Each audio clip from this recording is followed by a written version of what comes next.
Bismillahirrahmanirrahim. Assalamualaikum warahmatullahi wabarakatuh. Selamat pagi adik-adikku, dimanapun kalian berada. Semoga tetap dalam keadaan sehat walafiat. Bertemu kembali dengan Ibu Yuli, yang insya Allah di pertemuan kali ini Ibu akan membahas tentang hadis. Namun sebelum jauh ke sana, alangkah baiknya kalian absen terlebih dahulu, bahwa kalian sampai itu hadir, dan juga alangkah baiknya kita sebelum memulai pelajaran kita membaca doa terlebih dahulu supaya pelajaran ini berjalan dengan lancar, membawa manfaat bagi kalian semua dan juga bagi Ibu. Al-Fatihah.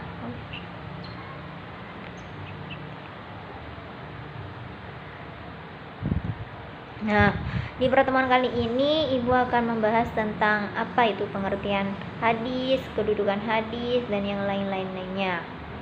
Yang pertama, pengertian hadis. Apa sih hadis? Jangan-jangan kalian semua sudah sering mengucapkan hadis, namun sampean belum paham, belum mengerti apa sih hadis itu. Maka pengertian hadis yaitu ma'udhifa ilan Nabi sallallahu alaihi wasallam min qaulin aw fi'lin aw taqririn aw sifah.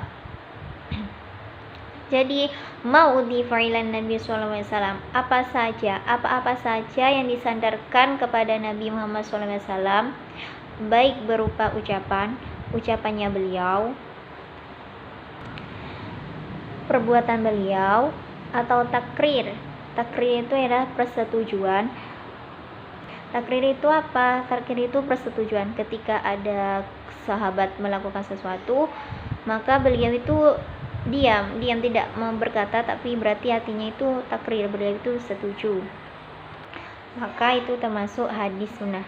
Kemudian sifat sallallahu alaihi wasallam, sifat Nabi Muhammad sallallahu alaihi wasallam. Nah, apa sih hadis yang berkaitan dengan ucapan? Nah, tadi kan sampai sudah tahu apa sih itu hadis, apa saja yang disandarkan kepada Nabi Muhammad SAW, baik berupa ucapan. Banyak sekali contoh yang termasuk hadis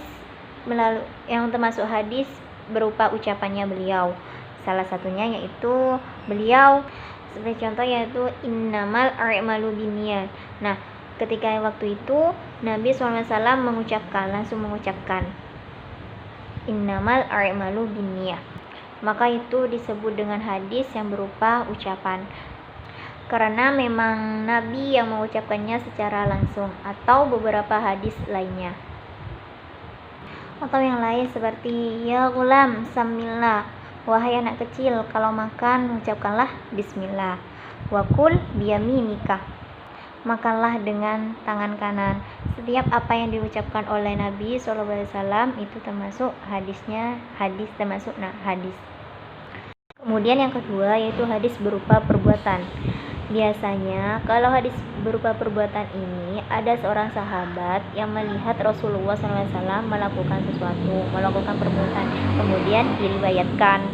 Seperti contoh ketika Rasulullah SAW tentang sholat, ketika beliau mencontohkan bagaimana cara bertakbir, maka diriwayatkan oleh sahabat, kana Nabi sallallahu alaihi wasallam idza qama shalah, apabila Nabi Muhammad sallallahu alaihi wasallam hendak melakukan sholat, rafa'a yadayhi hatta takuna, kemudian Nabi mengangkat kedua telapak tangannya sampai sejajar dengan kedua tangannya, maksudnya sejajar dengan bahu. Nah, itu Nabi melakukan sesuatu, kemudian diriwayatkan oleh sahabat beliau yang melihat beliau sedang sholat. Maka ini disebut hadis dalam bentuk perbuatan. Kemudian takrir, persetujuan. Ini bukan Nabi yang melakukan, namun sahabat Nabi melakukan. Ketika itu beliau melihat dan beliau mendiamkan. Nah, arti diamnya beliau ini berarti beliau setuju dengan apa yang dilakukan oleh sahabat tersebut. Kemudian ini menjadi sunnah. Contoh seperti yang umum yang bisa biasa kita dengarkan, contoh sholat sunnah yang diriwayatkan oleh Bilal. ketika itu beliau mendapatkan wahyu bahwa di dalam mimpinya tersebut beliau sudah mendengar trompet atau jalan kakinya Bilal di surga.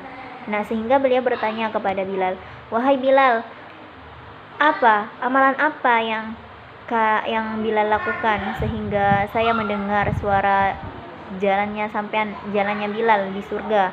Kemudian Bilal menjawab, wah, intinya beliau selalu melakukan sholat sunnah tatkala selesai berwudu. Ini adalah perbuatan sahabat dan Nabi mendiamkannya, dan arti diamnya beliau tersebut berarti beliau setuju akan perbuatan yang dilakukan oleh Bilal. Atau hadis yang berupa sifat. Biasanya ini hadis-hadis yang menyatakan atau menjelaskan tentang sifat-sifat Rasulullah SAW. Nah, kemudian terkait dengan hadis, apa sih kedudukan hadis sebenarnya dalam Islam? Apa fungsinya?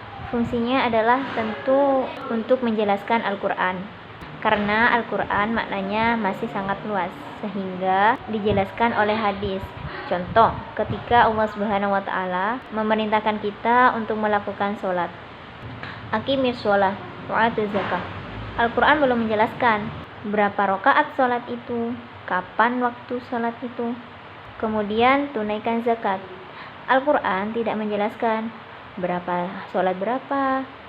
Nah, begitu ya. Maka hadis di sini berfungsi untuk menjelaskan. Ketika Allah sudah memerintahkan sholat, maka hadis menjelaskan, oh, sholat waktunya seperti ini, dan seterusnya. Kemudian berapa rakaatnya, hadis yang menjelaskan seperti itu. Begitu juga dengan zakat dan yang lainnya. Nah, ini adalah fungsi hadis, yaitu menjelaskan kandungan Al-Quran. Dari tadi yang sudah saya jelaskan tentang pengertian hadis, semoga adik-adikku sekalian bisa mengerti, bisa paham. Kalau belum bisa paham, kalian bisa bertanya kepada saya lagi, baik lewat WA maupun e-learning di sini. Kita ulang kembali, yaitu pengertian hadis yaitu ma'udi fa'ilan Nabi SAW min qawlin aw fi'lin aw taqririn aw sifatin. Apa saja yang disandarkan kepada Nabi SAW, baik berupa ucapan, perbuatan, takrir atau persetujuan, dan yang keempat yaitu sifat. Nah, cukup sekian untuk pertemuan hari ini. Semoga kalian semua bisa paham dengan apa yang sudah saya jelaskan, bisa mengerti, dan semoga bermanfaat. Wassalamualaikum warahmatullahi wabarakatuh.